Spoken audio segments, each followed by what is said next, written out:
Lecture de l'Apocalypse de Saint Jean. Moi, Jean, j'ai vu. Et voici que l'agneau se tenait debout sur la montagne de Sion, et avec lui les 144 000 qui portent, inscrits sur leur front, le nom de l'agneau et celui de son Père. Et j'ai entendu une voix venant du ciel, comme la voix des grandes eaux, ou celle d'un fort coup de tonnerre.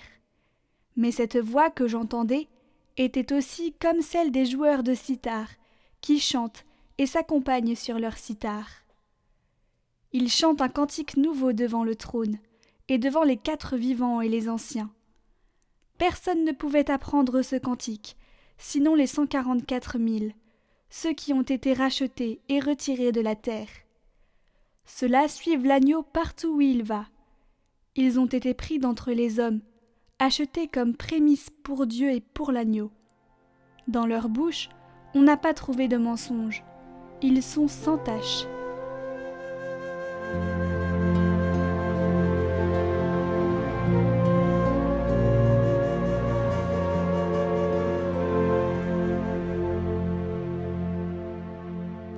Voici le peuple de ceux qui cherchent ta face, Seigneur. Ô Seigneur, le monde et sa richesse, la terre et tous ses habitants. C'est lui qui l'a fondée sur les mers et la garde inébranlable sur les flots. Qui peut gravir la montagne du Seigneur et se tenir dans le lieu saint? L'homme au cœur pur, aux mains innocentes, qui ne livre pas son âme aux idoles. Il obtient du Seigneur la bénédiction et de Dieu son Sauveur la justice. Voici le peuple de ceux qui le cherchent, voici Jacob qui recherche ta face.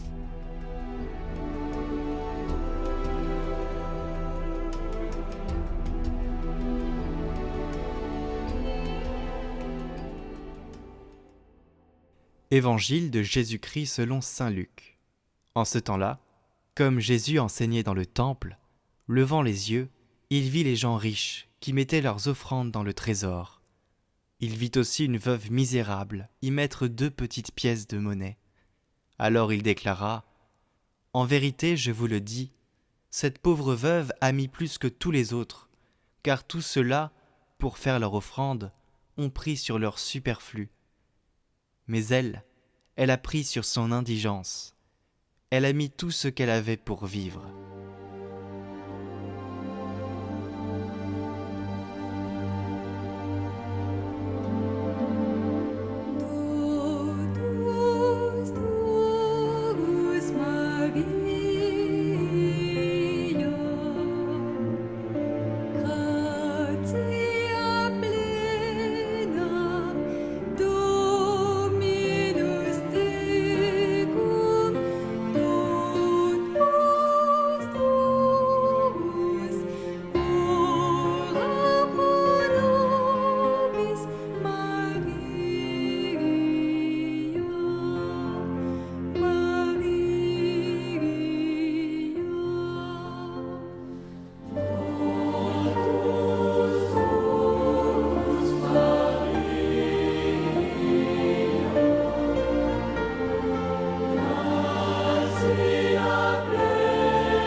nous te choisissons aujourd'hui, ô Marie, en présence de toute la cour céleste, pour notre Mère et notre Reine.